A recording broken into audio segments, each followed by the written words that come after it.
While designing any architecture or maybe interior design space, there is this form, aura, existence, silence, light, materials, the very essence of the life that we try to compensate, or I would say complete, with architecture is called exploration. So as a design space, there is nothing to look at the end of the result.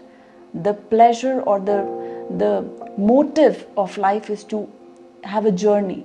So the whole store was based on a simple concept of there is nothing that is at the end but the transition. I would say like I can dedicate this whole project to Carlo Scarpa. He's an Italian architect, very famous for designing unimaginable spaces in artistic and I would say detailed horizons. So very concept of his spaces is, and most of very interesting architects also believe that if a user can walk from this to this space in 10 seconds, can you enhance his experience that he by default reduces the step of the stride or speed of the stride to make it like 5 minutes? And that is actually the win of designing. The designing will not speak itself, but the motion or the experience of the user where he becomes the space himself, not just that the space is about the built volume, where he emerges with the ether created by the space itself.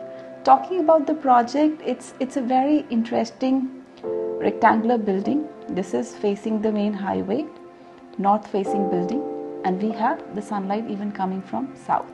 So we have this penetration inside and there is a very soft lighting here. So now coming down to the beauty of the project, it's also designed by us. It's an hexalace building with nice hexagons and it has been very acclaimed project, and we have the glimpse of the hexagon inside, and they are life sizes. I mean, they're like a half human sizes hexagons, and very different when you see from inside. Plus there's a play of light and shadow.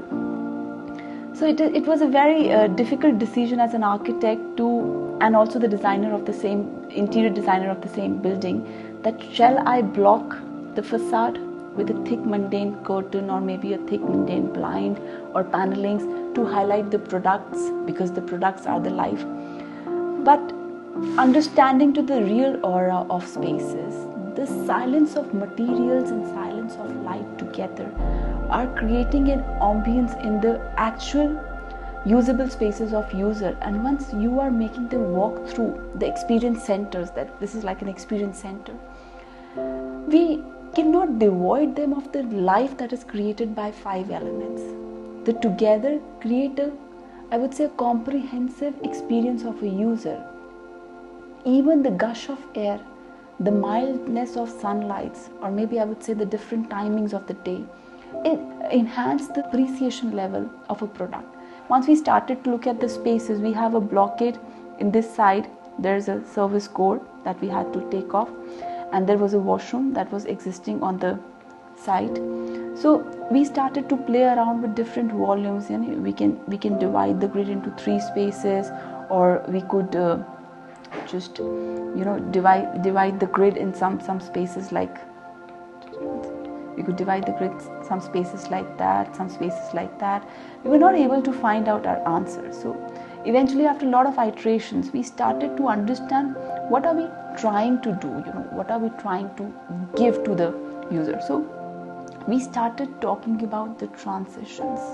This was whole planned like a grid showroom, this way, and then this was like this way together, and then this space, this was the major grid of the showroom. So this is how the experience was designed, that he had to do this transition and then come to the store and then move backwards.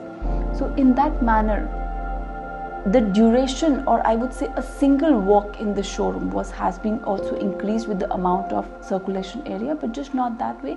There's too much variety at different view angles.